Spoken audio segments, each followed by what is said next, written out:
যে উজু করে সলাত আদায় করতে হয়, পানি নেই, তায়াম্মুম করে সলাত আদায় করবেন। মাটি নেই, বিনা উজুতে বিনা তায়াম্মুমে সলাত আদায় করবেন। কেবলার দিকে মুখ করে সলাত আদায় করতে হয়, কেবলা বোঝা যায় না, কেবলা ছাড়াই সলাত আদায় করবেন। দাঁড়িয়ে সলাত আদায় করতে হয়, দাঁড়িয়ে থাকা যায় না। বসে থেকে সলাত আদায় করবেন, বসে থাকা যায় না, শুয়ে থেকে সলাত আদায় করবেন। পরিষ্কার কাপড় পরে সলাত আদায় করতে হয়, পরিষ্কার কাপড় নেই, যেই কাপড়ে পেশাব পায়খানা লেগে আছে এই কাপড় পরেই সলাত আদায় করবেন। পরিষ্কার অপরিষ্কার কোনো কাপড়ই নেই, আপনি উলঙ্গ অবস্থায় আছেন, এই অবস্থাতে আপনাকে সলাত আদায় করতে হবে। তাই কথার কথা মাঝে মধ্যে আপনাকে বলে থাকি, ইরাকে, আফগানিস্তানে, মায়ানমারে, যে কোনো মুসলিম দেশে মার্কিন সৈন্য ঢোকে, কোনো মুসলিম মহিলাকে 10 জন 12 জন মিলে ধর্ষণ করে, এরপরে পরন থেকে কাপড় খুলে নিয়ে উলঙ্গ অবস্থায় হাঁটতে বাধ্য করে। এই সময়ে যদি সলাতের টাইম হয়ে যায় তাহলে মুসলিম মহিলাকে নগ্ন অবস্থায় মার্কিন সৈন্যের সামনে সলাত আদায় করতে হবে, করতেই হবে। সলাত এক আশ্চর্য ইবাদত। যতক্ষণ পর্যন্ত বিবেক আছে, জ্ঞান আছে, ততক্ষণ পর্যন্ত যে অবস্থাতে আছেন না কেন আপনাকে সলাত আদায় করতেই হবে, আপনি বাধ্য। সম্মানিত দিনী ভাই বোন, যে কোনো মূল্যে যে কোনো অবস্থাতে টাইম হয়ে গেলে সলাত আদায় করতে হবে, জরুরি। বলছিলাম যারা সলাত আদায় করে না তারা কেমন? রাসূল সাল্লাল্লাহু আলাইহি সাল্লাম বলেন, বাইনাল আবদু ওয়া বাইনাল কুফরি তারকুস সালাহ। যারা সলাত আদায় করে তারা মুসলমান, আর যারা সলাত আদায় করে না তারা কাফের। রাসূল সাল্লাল্লাহু আলাইহি সাল্লাম এক বৈঠকে বলেন, মান তারাকা সলাতা মুতাআম্মিদান ফাকাদ কাফারা। কেউ যদি ইচ্ছাকৃত সলাত ছেড়ে দেয় তাহলে সে কাফের হয়ে গেল। বিবরণে এটাই বোঝা যায়। এই আলোচনা এই অংশ এই দুই কথাতেই শেষ করলাম। পরের কথা, যারা সলাত আদায় করে কিন্তু রাসূল সাল্লাল্লাহু আলাইহি সাল্লামের পদ্ধতিতে করে না তারা কেমন? এদের ব্যাপারে আল্লাহ তাআলার হুঁশিয়ারি, সাবধান বাণী, ফাওয়াইলুল লিল মুসাল্লিন আল্লাযীনা হুম আন সালাতিহিম সাহুন। ধ্বংস সুনিশ্চিত তাদের জন্য, ওয়াইল নামক জাহান্নামে যাবে তারা যারা অমনোযোগ সহকারে সলাত আদায় করে। যারা ঠিক ঠিক সলাত আদায় করে না তাদের জন্য ওয়াইল নামক জাহান্নাম সুনিশ্চিত, তারা এই জাহান্নামে যাবে সলাত আদায় করার পরেও। রাসূল সাল্লাল্লাহু আলাইহি সাল্লাম বললেন, সবচেয়ে খারাপ চোর, নিকৃষ্ট চোর যে তার সলাত চুরি করে। সাহাবীগণ বললেন, কাইফা সলাত আদায় করো, তুমি সলাত আদায় করোনি। লোকটি আবার 2 রাকাত সলাত আদায় করে আল্লাহ রাসূলকে সালাম দিল। রাসূল সাল্লাল্লাহু আলাইহি সাল্লাম বললেন, তুমি সলাত আদায় করো, তুমি সলাত আদায় করোনি। লোকটি আবার 2 রাকাত সলাত আদায় করে আল্লাহ রাসূলকে সালাম দিল।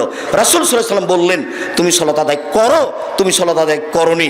তখন লোকটি বলছে, আল্লিমনি কাইফা উসাল্লি, কিভাবে সলাত আদায় করতে হবে সেটা আপনি আমাকে দেখিয়ে দেন, আমি তো এর চেয়ে ভালো করে সলাত আদায় করা জানি না।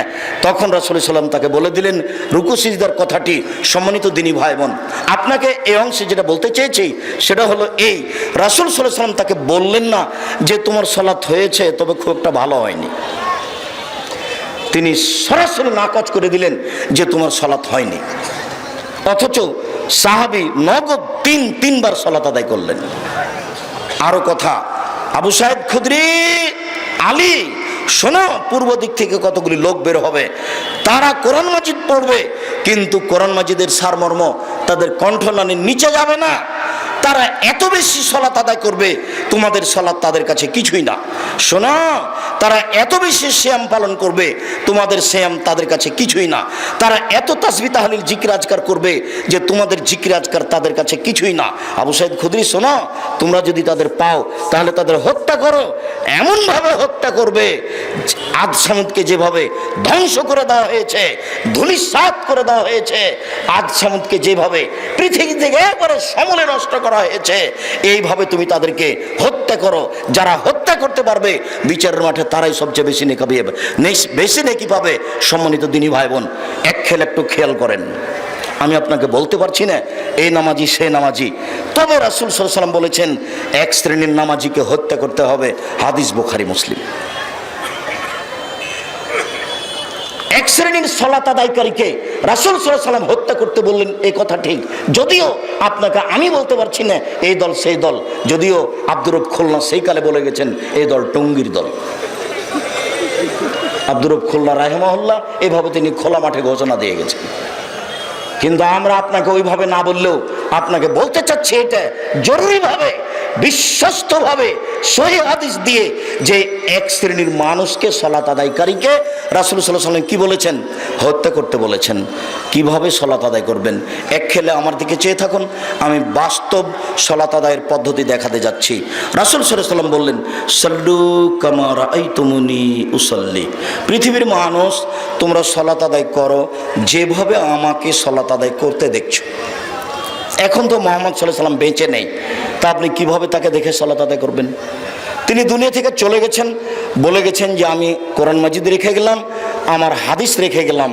এই দুটো যতদিন শক্তভাবে ধরে থাকবে ততদিন ভুল পথে যাবে না। তাহলে আপনাকে এখন সহিহ হাদিস দেখেই সালাত ঠিক করতে হবে। সহিহ হাদিসের ব্যাপারে আপনাকে আমরা রিয়াজুস সালেহিন পড়তে বলি, সহিহ হাদিসের ব্যাপারে আপনাদেরকে আমরা বুখারী মুসলিম গ্রন্থ পড়তে বলি। এক খেলে আমার দিকে চেয়ে থাকুন, আমি আপনাকে সালাত দেখাচ্ছি। আল্লাহু আকবার। আল্লাহু আকবার বলার সময় দুই পায়ের মাঝে ফাঁকা থাকবে, শরীরের ভারসাম্য বজায় রেখে যতটুকু ফাঁকা রাখা লাগে। পরে বুবু নামাজে যখন দাঁড়াবা বুবু, তখন দুই পায়ের গোড়ালিকে জমা রাখিও বুবু। যদি দুই পায়ের গোড়ালি জমা না রাখো বুবু, তাহলে লজ্জা স্থানের যোগাযোগ বুবু মাটির সাথে হবে, মাটি অভিশাপ করবে। বুবুর সব কথাই নাকি বুখারীতে আছে। আমরা একবার দিনাজপুরে গেছিলাম প্রোগ্রামে, তো এক হেডমাস্টার, স্কুলের হেডমাস্টারের বাসাতে আছে। তো হেডমাস্টার আমাকে বলছেন, আব্দুর রাজ্জাক সাহেব, আমার বিছনা থেকে ওই যে ঘরের বাইরে যে জুতা স্যান্ডেল আছে এই পর্যন্ত যে চট বিছানো আছে, কেন চট বিছানো আছে তা কি বলতে পারেন? তা আমি বলছি, তা তো বলতে পারি না। তখন আমাকে বলছে, স্ত্রী মিলনের পরে সরাসরি পাটা যদি মাটির ওপরে পড়ে যায় তাহলে মাটি অভিশাপ করবে। তো এই পাটা যেন মাটির ওপরে না পড়ে সেই জন্য চট বিছানা থেকে নিয়ে ওই দরজার স্যান্ডেল পর্যন্ত রেখেছে। তাহলে বিছানা থেকে নেমে পাটা কিসের উপরে পড়বে? চটের উপরে। চট থেকে নেমে ও পা কোথায় রাখবে? স্যান্ডেলের উপরে, যেন মাটিতে না লাগে। একজন হেডমাস্টারের কথা, যার জন্য আপনাকে আমি বলে থাকি মাঝে মধ্যে যে 16 ডিসেম্বরে হেডমাস্টার চেয়ারে বসে আছেন, তার মেয়ে মাস্টার ডিগ্রি পাস নাচছে, বাপে দেখছে যে মেয়ে কেমন নাচতে পারে। এই হেডমাস্টারও যদি শিক্ষিত মানুষ হন তাহলে মূর্খ মানুষকে, এনাকেও যদি শিক্ষিত বলতে হয় তাহলে অশিক্ষিত মানুষকে। এখানে একটা বই পাওয়া যায়, জানি না আজকে আছে কিনা, বইয়ের নাম হলো শিক্ষা বনাম জাহেলিয়াত। 1 থেকে নিয়ে 10ম শ্রেণী পর্যন্ত লেখককে নাকচ করা হয়েছে, এরা লেখক নয়, লেখকের যোগ্যতাই রাখে না। লেখক কিভাবে হতে হয় সেটাই তার জানা নাই। কলম ধরেছে বেটা, কুকুর টেলিফোন করছে শ্রীগালকে। দেশে কি মানুষ আর নেই? কুকুরকে দিয়ে আর শ্রীগালকে দিয়ে আপনাকে বই লিখতে হয়? মাথাতে কি একটু ঘেলু নেই? সবই কি গোবর? ওভাবে বই লিখলেন কেন? পড়ে দেখেন আপনি, শিক্ষা বনাম জাহেলিয়াত। লেখককে নাকচ করা হয়েছে, লেখক নয়। ও কিসের লেখক? ছোট ছেলের বাচ্চাকে, ছোট বাচ্চাকে শিখাচ্ছে, মাথায় কিরে আমের ঝাঁকা, খাস নে কেন? দাঁতে পোকা, বিলাস নে কেন? ওরে বাবা! তার মানে ওকে কৃপণ বানাচ্ছে লেখক। লেখককে লিখতে হতো এখানে যে নেন নেন খামচা ভরে নেন। লেখক নিজে জানে না লেখক কাকে বলে, কি লিখবে। খুঁজে এখানে না পেলে জামিয়া সালাফিয়া ডাঙ্গিপাড়া যাবেন, শিক্ষা বনাম জাহেলিয়াত বইটা খুঁজতে, আপনার জন্য লেখা হয়েছে, শুধু আপনার জন্যই। এই লেখককে পুনরায় তোবা করে ফিরে আসতে হবে। কুকুর কি করে টেলিফোন করে শ্রীগালকে, এটা হয় কি করে? পুরো আলোচনাটা ওইভাবে বই লেখা আছে, শুরু থেকে নিয়ে শেষ পর্যন্ত একটা আলোচনা তার উপযুক্ত নয় কিভাবে উনি লেখক হলেন। সম্মানিত দিনী ভাই বোন শুনুন, বাগমারার একটা লোক আমাদের নওদাপাড়াতে শিক্ষক ছিলেন। উনি বলছেন যে আব্দুর রাজ্জাক সাহেব, স্বামী স্ত্রী মিলনের পরে স্ত্রী গোসল করে আসছে আর স্বামী গোসল করতে যাচ্ছে, তো যদি গায়ের সাথে গাও লেগে যায় তাহলে গোসল বাতিল। আমি বাগমারার কথা বলছি, মোহনপুরের কথা বলতে পারছি না। আপনাদের এই গ্রামের নাম কি? মোহাম্মদপুর। মোহাম্মদপুরের কথা বলতে পারছি না। সূর্য ডুবার সাথে সাথে দেশ ট্রাভেলস গাড়িতে আলো জ্বলে উঠলো। আমি বললাম, এই সুপারভাইজার শোনো বেটা এদিকে। জি। আলো জ্বাললা কেন? মানে মালিকের হুকুম, একটু পরে জ্বালো। সূর্য ডুবার সাথে সাথে গাড়িতে আলো দিতে হবে, মালিক বলেছে। সূর্য ডুবার সাথে সাথে বাড়িতে আলো জ্বালায় হিন্দু। কথা আমার বুঝতে পারেননি মনে হয়। দেশ ট্রাভেলস গাড়িতে আমি আছি, তো সূর্য ডুবার সাথে সাথে কি করেছে, ওই সুপারভাইজার গাড়িতে আলো দিয়ে গোটা গাড়িটা আলো হয়ে গেছে। আমি তো ধরে নিয়েছি ঘটনা এই আছে। শোনো এদিকে, আলো দিলে কেন? মালিকের হুকুম। শাহ মকদুম রহমতুল্লাহের পবিত্র ভূমি থেকে গাড়ি ছুটছে, ওর বাপের জমি, কিসের পবিত্র ভূমিটা? সেখানে বলা আছে যে অমুক এ আকাশ সে আকাশ, তো তোমার বাপের আকাশ। তুমি কি জানো কোনো সময় যতবার ঠাকুর বলছে ওমা তোমার আকাশ, ততবারও কালিমাকে বলছে। 14 বার তোমাকে পড়তে হবে, বেটা তোমার শিক্ষককে পড়তে হবে, বেটা তোর জাতিকে পড়তে হবে। তোর জাতি কিছু বুঝে না, ধর্মকর্ম বুঝে না। শুনুন দিনী ভাই বোন, আপনাকে আবারও বলছি, যতবার ঠাকুরের কথা বলেছে ততবারও কালিমাকে বলেছে। আর আপনার ছেলে পবিত্র মুখে ওই কথা বলছে, কি দিয়ে বুঝে আপনাকে জাতিকে? আমরা শুনেছি যে বন্যা চলেছে বিপদ সীমার উপর দিয়ে, ঝড় বৃষ্টি চলেছে বিপদ সীমার উপর দিয়ে। আরে না না, ভারত বাংলাদেশ পাকিস্তানে বাংলাদেশের মাটিতে শিরক চলেছে বিপদ সীমার উপর দিয়ে। জাতি যখন বিপদে, ঠাকুর তখন বিলাতে। ঠাকুর বলছে যে ঢাকায় বিশ্ববিদ্যালয় খুলবে, বেটারা বাংলা অক্ষর চিনে না, তারা আবার বিশ্ববিদ্যালয়। ঠাকুর তোমাকে বলছে তুমি নাকি অক্ষরই চেন না, তো বিশ্ববিদ্যালয় করতে যাও কি করে? ঠাকুরের কথা এটা। জাতি যখন বিপদে, ঠাকুর তখন বিলাতে।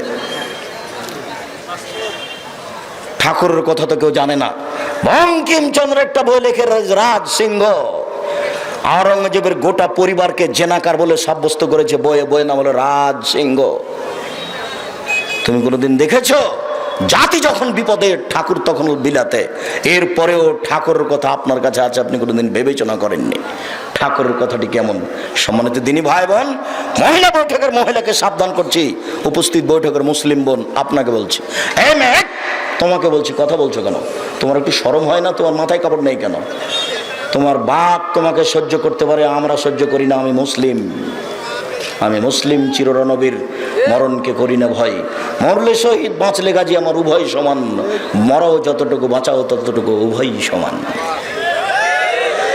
অতএব তোমার বাপ কাপুরুষ হতে পারে, আমাকে কাপুরুষ মনে করো না। তোমার লজ্জা নেই, তোমার জাতির নেই, তোমার বাপের নেই, তোমার মায়ের নেই। তুমি এখন মাথায় কাপড় না দিয়ে আমাদের সামনে বসে থাকো কি করে? তুমি নাকি ক্লাস 10-এ পড়ো, তুমি নাকি মাস্টার ডিগ্রি পাস করেছো।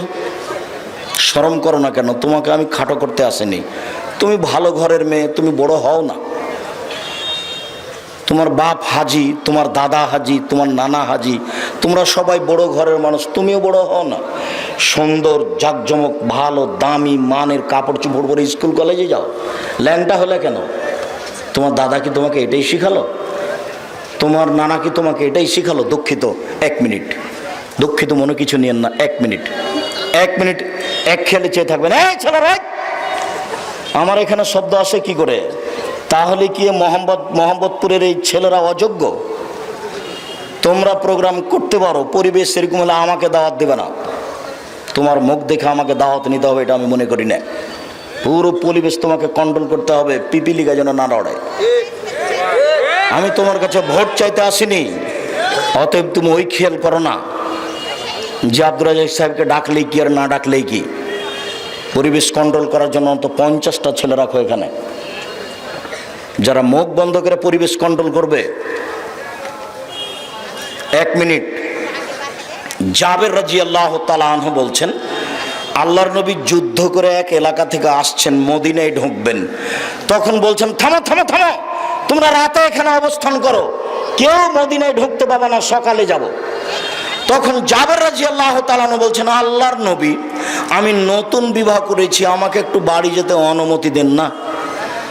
তখন রাসূল সাল্লাল্লাহু আলাইহি ওয়াসাল্লাম কথা এদিকে বলতে লাগলেন, ও তুমি নতুন বিবাহ করেছো, বিকরান আম সাইয়্যিব, কুমারী মেয়ে বিবাহ করেছো না তালাক প্রাপ্তা মেয়ে বিবাহ করেছো? তখন জাবির রাদিয়াল্লাহু তাআলা বলছেন, সাইয়্যিব, আমি তালাক প্রাপ্তা মেয়ে বিবাহ করেছি। তখন রাসূল সাল্লাল্লাহু আলাইহি ওয়াসাল্লাম বলছেন, হাল্লা বিক্রান তুলাইবকা, তুমি কুমারী মেয়ে কেন বিবাহ করলে না? তুমি তার সাথে খেলতে, ও তোমার সাথে খেলতো। এবার উত্তর দেখেন, এতদূর পর্যন্ত রাসূল সাল্লাল্লাহু আলাইহি ওয়াসাল্লাম বললেন, এবার উত্তর দিচ্ছেন, আল্লাহর নবী, আমার বাপ উহুদের যুদ্ধে শহীদ হয়েছেন আমার 6 জন বোন রেখে। আমার 6 জন বোন আছে, আমার বাপ 6টি মেয়ে রেখে শহীদ হয়ে গেছেন। আমি আমার বোনদের বয়সের মেয়েকে বিবাহ করতে চাইনি। আমার বোনেরা যে বয়সের, সেই বয়সের একটা মেয়েকে বিবাহ করব, এটা আমি চাইনি। আমি এমন একটা মেয়েকে বিবাহ করতে চেয়েছি যারা পারবে, এক, তোয়াদ্দবহন না, আমার বোনদেরকে শিষ্টাচার দিতে পারে, 2, তোয়াল্লে মোহন না, আমার বোনদেরকে শিক্ষা দিতে পারে, 3, তুরাজ্জল হন না, আমার বোনদের মাথার চুল ঠিকঠাক করে দিতে পারে, আঁচড়ে দিতে পারে। সৌদি আরবের মাটিতে জন্মের 7 দিনের দিন মেয়ের মাথার চুল কাটা যায়, পরে আর কোনো দিন কাটা যাবে না। তাদের কাছে মেয়েদের মাথার চুল কাটা হারাম 7 দিনের পরে। বোঝা গেল না কথা? বাংলাদেশে 3, 4, 5 পর্যন্ত পড়ছে, তারপরেও মাথার চুল নেড়ে করা আছে, তারপর এমন ছোট ছোট করে করা আছে, মায়ের অত কষ্ট হয় না। আর আরবিরা মেয়েদের মাথার চুল আঁচড়ার জন্য লাঠি নিয়ে বসে, আর অনেকগুলি বেনি করা থাকে, দুজনে চুল চিরুনি করে দিতে পারে। 1 নম্বর, আমি এমন বয়সের মেয়ে বিবাহ করতে চেয়েছি যে মেয়ে আমার বোনদের শিষ্টাচার দিতে পারে। আপনাকে বলছে, এই ছেলে তোমাকে বলছি, বলো তোমার বোনের মাথায় কাপড় নেই, এইটা শিষ্টাচার ভালো না খারাপ? তো এইটা আমি করবো না, তো এটা তোমার মা করবে। তো না, এখন তোমার আব্বাকে বলো তোমার এই মা চলবে কিনা। আমার তো পরামর্শ ছাড়া কোনো পথ নেই। এর মাথায়, তোমার বোনের মাথায় কাপড় নেই কেন? তোমার মা দেয়, এটা বুঝো। আমি যদি তোমাকে বুঝাতে না পারি, আমি অক্ষম। হাদিস বুখারী মুসলিম। জাবের বলছেন, আমি আমার বোনের বয়সের মেয়েকে বিবাহ করতে চাইনি। কেন? আমার বোনদেরকে দেখাশোনা করতে হবে। তার বোন কয়টা? 6টে। কি দেখাশোনা করবে? 1 নম্বর, শিষ্টাচার শিখিয়ে দিবে, এর মধ্যে সব কিছু ঢুকে আছে। 2 নম্বর, বিদ্যা শিক্ষা দিবে। 3 নম্বর, মাথার চুল ঠিকঠাক করে দিবে। বলো তুমি, আমি বুঝাতে পারি না, না তুমি বুঝতে পারো না, না তোমার বাপ মা বুঝতে চায় না, না তোমার বাপ মা বুঝলো যে মুসলমান নাম দিলেই হয়, না তুমি বুঝলে যে নামাজ পড়লেই চলে, তারপর পর্দা করা চলে না, লাগে না। গাড়িতে নামাজ পড়ছে মহিলা আমার সামনের সিটে, তো নামাজ সময়তে ওর চাদর একটা ব্যাগ থেকে বের করলো, চাদর ব্যাগ বের করে মাথায় কাপড় দিয়ে খুব সুন্দর করে পরিপাটি হয়ে সলাত আদায় করলো। সলাত শেষে আবার চাদরটা ভাঁজ করে ব্যাগে রাখলো। তো তোমার মা কি এইভাবে পরিবার গড়ে তুলছে? তোমার বাপ কি এইভাবে পরিবার গড়ে তুলছে? দেখো, তাহাজ্জুদ পড়ে সফল হতে পারবে না মানুষ। 3 শ্রেণীর মানুষ জাহান্নামে যাবে। 1, নিয়মিত বিড়ি, তামাক, জর্দা, সিগারেট, গোল, নেশাদার দ্রব্য খায় পান করে যারা। 2, পুরুষের বেশধারী নারী, যারা পুরুষের জুতা স্যান্ডেল পরে, শার্ট প্যান্ট পরে। 3, দায়ুস, যে তার বাড়িতে বেহায়াইর সুযোগ দিয়েছে, সে জান্নাত লাভ করতে পারবে না তাহাজ্জুদ পড়ার পরেও। অতএব সাবধান হন। আল্লাহু আকবার। ডান হাতের কবজি বাম হাতের কবজির উপরে রেখে বুকের উপরে রাখবেন, বা বাহুর উপরে রেখে বুকের উপরে রাখবেন, দুটাই সহিহ হাদিস। কবজির উপরে কবজি অথবা বাহুর উপরে বাহু, বুকের উপরে রাখেন 5টি সহিহ হাদিস, নাভির নিচে রাখেন 3টি জৈব জাল হাদিস। এরপরে আপনি বলেন, আল্লাহুম্মা বা'id বাইনি ওয়া বাইনা খাতায়ায়া কামা বা'adta বাইনাল মাশরিক ওয়াল মাগরিব, আল্লাহুম্মা নাক্কিনি মিনাল খাতায়া কামা নাক্কা সাবুল আবিজু মিনাদ দানাস, আল্লাহুম্মা আগসিল খাতায়ায়া বিল মা'i ওয়াস সালজি ওয়াল বারাদ। আল্লাহ, তুমি আমাকে আর আমার পাপকে অত দূরত্বে রাখো, পূর্ব পশ্চিমকে তুমি যত দূরত্বে রেখেছো। আল্লাহ, তুমি আমাকে ধুয়ে পরিষ্কার করে দাও, যেমনভাবে সাদা কাপড়কে ময়লা থেকে ধুয়ে পরিষ্কার করা হয়। আল্লাহ, তুমি আমার পাপকে তুষার দিয়ে, বরফ দিয়ে, ঠান্ডা পানি দিয়ে ধুয়ে পরিষ্কার করে দাও। এরপর আপনি বলুন, আউযু বিল্লাহি মিনাশ শাইতানির রাজিম, মারদুদ বিতাড়িত শয়তান থেকে পরিত্রাণ চাচ্ছি। বিসমিল্লাহির রহমানির রহিম। পরম দাতা দয়ালু নবী আরম্ভ করছি। আলহামদুলিল্লাহি রাব্বিল আলামিন, বিশ্বজগতের প্রতিপালকের প্রশংসা। আর রহমানির রহিম, তিনি হচ্ছেন পরম দাতা দয়ালু। মালিক ইয়াউমিদ্দিন, তিনি হচ্ছেন বিচার দিনের মালিক। ইয়াকা নাবুদু, একমাত্র তোমার ইবাদত করি। ওয়া ইয়াকা নাস্তাঈন, একমাত্র তোমার নিকটে সাহায্য চাই। ইহদিনাস সিরাতাল মুস্তাকিম, তুমি আমাকে সোজা সঠিক সরল পথ দেখাও। সিরাতাল লাযিনা আনআমতা আলাইহিম, ওদের পথ তুমি দেখাবে যাদের ভালোবেসেছো। গায়রিল মাগযুবি আলাইহিম ওয়ালাদ-দাল্লিন, ওদের পথ তুমি দেখায় না যাদের খারাপ বেসেছো। আমিন। দীর্ঘ সময় ধরে তোমার দরবারে যে প্রার্থনা করলাম, এটা তুমি কবুল করো। সম্মানিত দিনী ভাই বোন, কোরআন মাজিদে 114টি সূরা আছে। কতটি? 114টি। মাত্র একটি সূরার শেষে আমিন আছে, সেটা হলো সূরা ফাতিহা। আর কোন সূরার শেষে আমিন নেই। আর সূরা ফাতিহা দুয়ার জগতে ব্যতিক্রম, ভিন্ন ধরনের দোয়া। দোয়ার জগতে এত দামি দোয়া আর কোনো দোয়া নেই। আপনি আরেকটু দেখেন, সূরা ফাতিহাতে মাত্র একটাই কথা আছে। সূরা ফাতিহায় মাত্র একটাই কথা আছে, সেটা হলো আমাকে সহজ সরল সোজা পথ দেখাও। এইটুকু কথা বলার জন্য আল্লাহর আগে প্রশংসা করতে হয়। ইনি আপনাদের একজন চেয়ারম্যান মানুষ, ধনী মানুষ, মানুষকে সহযোগিতা করে থাকেন।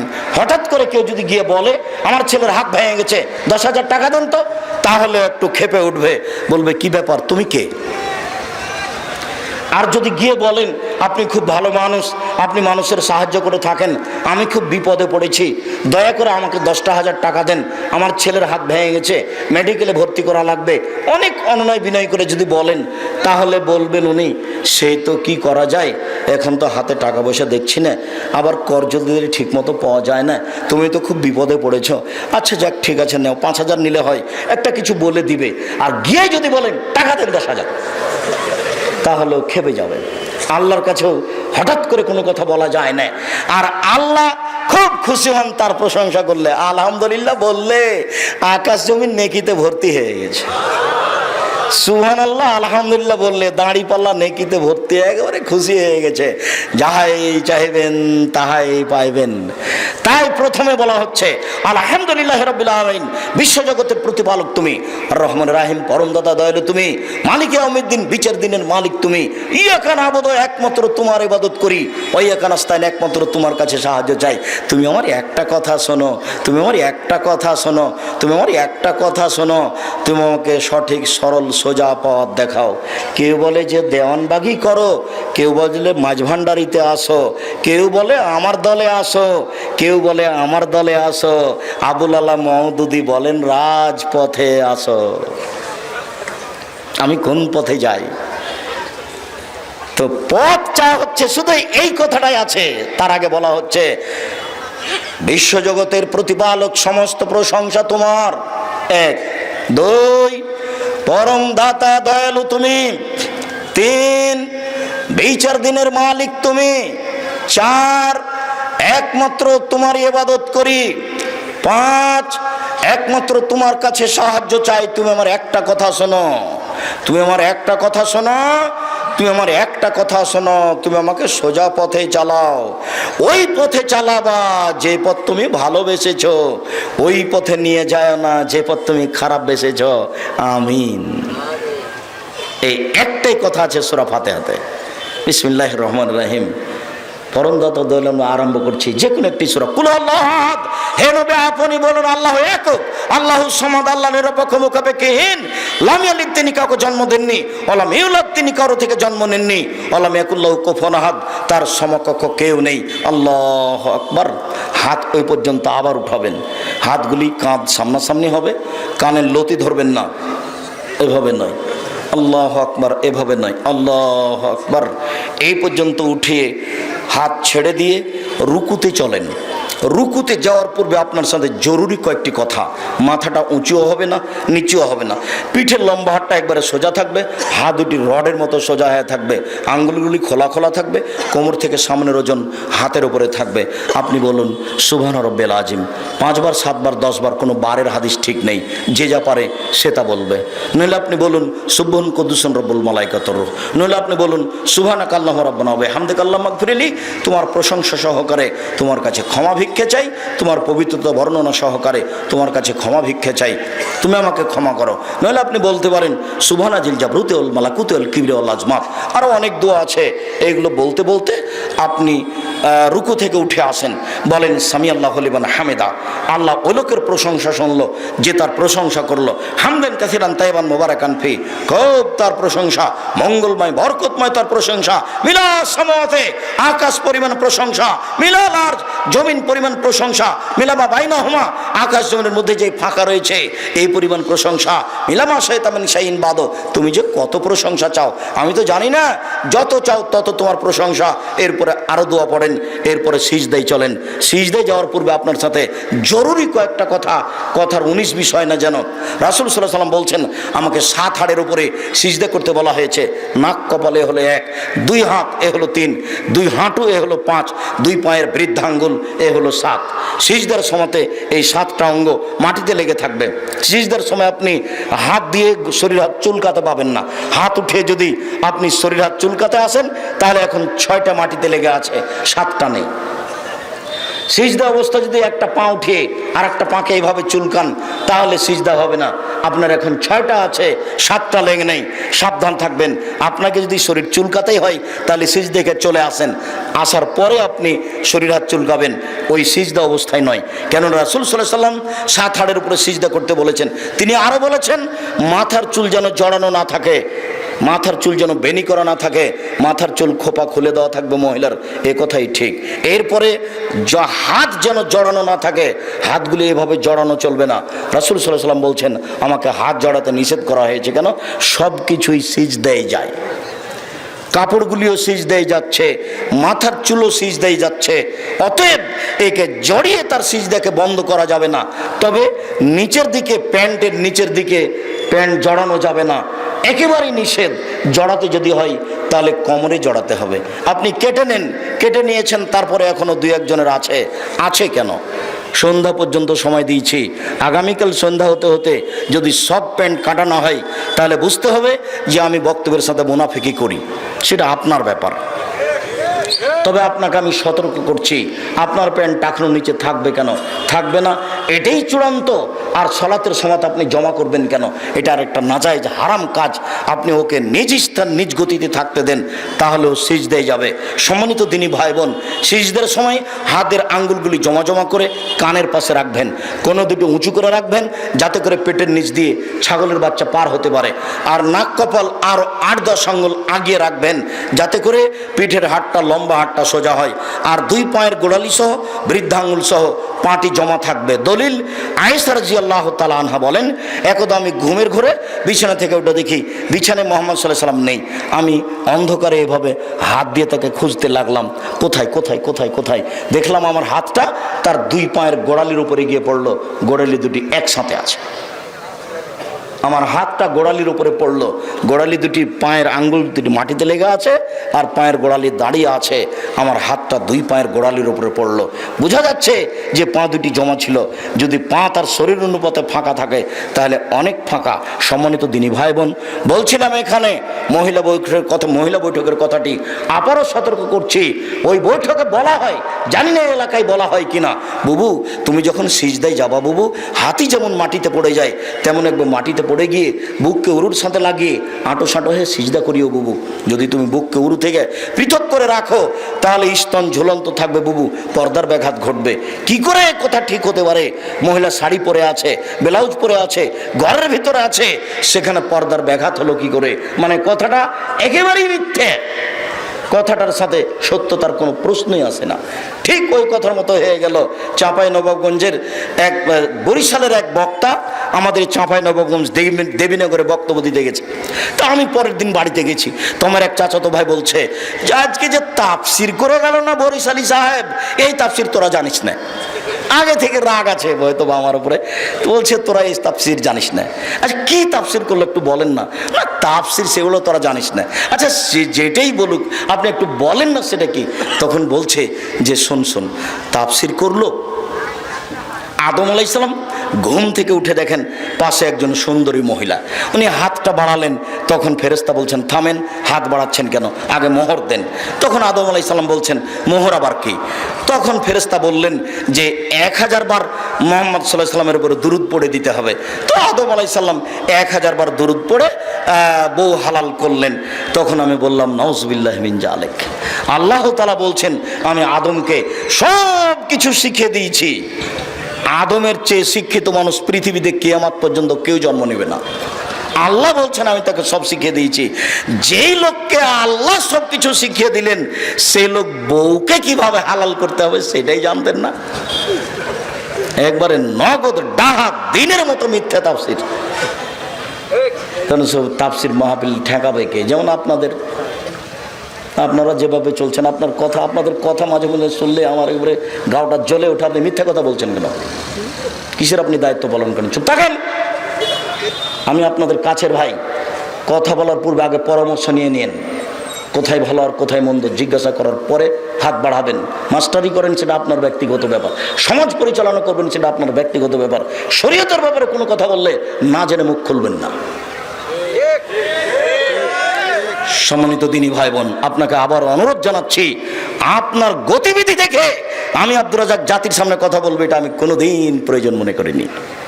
অতএব আপনাকে আজও বিশেষভাবে সতর্ক সাবধান করছি, ধর্মের ব্যাপারে কোনো কথা বললে বা আমাকে নিয়ে কোনো কথা বললে আমাকে জানার পরে কথা বলবেন।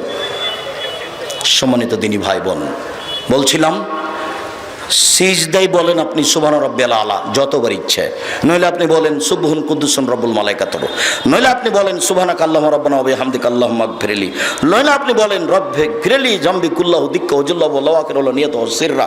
আপনি সিজদাই যত হাদিসের দোয়া মুখস্থ আছে সব বলতে পারেন। তবে রব্বানা আতিনা ফিদ দুনিয়া হাসানাতাও ওয়া ফিল আখিরাতি হাসানাতাও ওয়া কিনা আযাবান নার এটা সরাসরি বলতে পাবেন না। কেন? আল্লাহ নবী বলছেন রুকুতে এবং সিজদায় আমাকে কোরআন মাজিদ পড়তে নিষেধ করা হয়েছে। তবে আপনি যদি রব্বানা আতিনার পূর্বে আল্লাহুম্মা লাগিয়ে দেন, আল্লাহুম্মা রব্বানা আতিনা ফিদ দুনিয়া হাসানাতাও ওয়া ফিল আখিরাতি হাসানাতাও ওয়া কিনা আযাবান নার, তখন এটা চলবে। বুঝাতে পারিনি? রুকু সিজদায় কোরআন মাজিদ পড়া নিষেধ। তো রব্বানা আতিনা ফিদ দুনিয়া, হ্যাঁ সরাসরি রব্বানা আতিনা চলবে না, কিন্তু রব্বানা আতিনার পূর্বে যদি আল্লাহুম্মা লাগিয়ে দেন তখন এটা হাদিসের দোয়া হয়ে গেল। এটা মুহাম্মদ সাল্লাল্লাহু আলাইহি ওয়াসাল্লাম বলেন। সম্মানিত দিনী ভাই বোন, আপনি সিজদা থেকে উঠে আসেন, বলেন আল্লাহুম্মা ইগফিরলি ওয়ারহামনি ওয়াহদিনি ওয়াআফিনি ওয়ারযুকনি, আল্লাহ তুমি আমাকে রুজি দাও, আমাকে খেতে দাও, আমার প্রতি দয়া করো। আবার আপনি সিজদা করেন, উঠে আসেন, এ হলো 1 রাকাত, এভাবে আরেক রাকাত, এ হলো 2 রাকাত। যদি এটা আত্তাহিয়াতের বৈঠক হয় তাহলে বাম পায়ের পাতার উপরে বসবেন, আর যদি সালামের বৈঠক হয় তাহলে বাম পা ডান দিকে বের করে দিবেন, নিতম্ব পিছনকে মাটির উপরে রেখে দিবেন, বাম হাতের আঙ্গুলগুলি জমা জমা করে হাঁটুর উপরে রাখবেন, আর ডান হাতের আঙ্গুল কনিষ্ঠ সহ 2টা আঙ্গুলকে আগে জমা করবেন। করেন তো দেখি। তারপর 3য় আঙ্গুলের নখের উপরে বৃদ্ধ আঙ্গুলের পেটটা ঠিক করো। তোমার আঙ্গুল ভাবে খোলা খোলা আছে তো, বুঝো না? একটু আমার দিকে দেখো। উপস্থিত বৈঠকের মুসলিম বোন, আপনি দেখতে পান আর না পান, ওই কনিষ্ঠ আঙ্গুল চাঁপাইনবাবগঞ্জের ভাষাতে কুঁড়ে আঙ্গুল এবং তারপরে যেটা আছে 2টা একসাথে জমা করে চাপ দেন, লাগিয়ে দেন। আর 3য় আঙ্গুলের নখের উপরে বৃদ্ধ আঙ্গুলের পেটটা রাখেন, এইটা হাঁটুর উপরে রাখেন। এখন অবিরাম নড়বে। একবার ইল্লাল্লাহর সময়তে একবার উঠাতে হবে, এরপর মানে কোনো ভুয়া হাদিসও নেই, এমনিতেই চলছে। আস্তাগফিরুল্লাহ রাব্বি মিন কুল্লি জামি ওয়া তুবু ইলাইহি, এটা যেমন এমনিতেই চলছে, ক্ষমা চাওয়ার দোয়া, কেউ জানে না কোথায় আছে। সালাম দেওয়ার দোয়া চলছে, আগফিরুল্লাহ লানা ওয়া লাকুম, কেউ জানে না কোথায় আছে, এমনিতেই চলছে। শুনে নিয়েছে এটা সালাম দেওয়ার দোয়া, তাই সবাই বলছে। যেমন জননেতারা এখন বলছেন যে ভালো থাকুন, ধন্যবাদ, ভালো থাকুন। তোরা কি আল্লাহ যে ভালো থাকবে? বলতে হবে জননেতাকে যে আল্লাহ আপনাদেরকে ভালো রাখুক। তো বলছে যে ভালো থাকো, ওই আমি আল্লাহ এখন ভালো থাকবো, একেবারে নগদ উল্টা। প্রতিটা জায়গাতে শরীয়ত এভাবে উল্টে আছে। মানে সত্যটা তদন্ত করে বলার মানুষটা কোথায়? সম্মানিত দিনী ভাই বোন, এবার আপনি বলুন আত্তাহিয়াতু লিল্লাহি ওয়াস সালাওয়াতু ওয়াত তাইয়্যিবাতু আসসালামু আলাইকা আইয়ুহান নবী।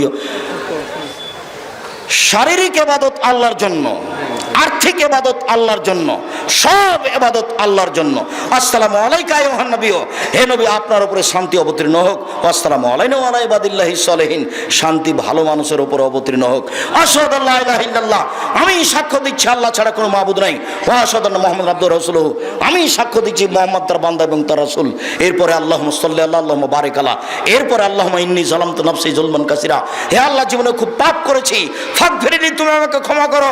মাগফিরাতাম মিন ইনদিক, ক্ষমা তোমার পক্ষ থেকে হয়ে থাকে। ওয়ারহামনি, তুমি আমার প্রতি দয়া করো। ইন্নাকা আনতাল গাফুর রাহিম, তুমি যে দয়াশীল, তুমি যে ক্ষমাশীল, তুমি দয়া না করলে ক্ষমা করলে কে আমাকে দয়া করবে, ক্ষমা করবে। আল্লাহুম্মা নাউযু বিকা মিন আযাবি জাহান্নাম, তোমার নিকটে জাহান্নামের শাস্তি থেকে বাঁচতে চাই।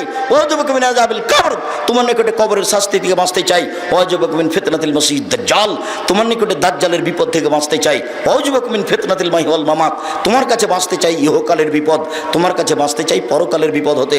আল্লাহুম্মা নাউযু বিকা মিনাল মাসাম ওয়াল মাগরাম, তোমার কাছে বাঁচতে চাই বড় পাপ হতে, তোমার কাছে বাঁচতে চাই ঋণ কর্য হতে।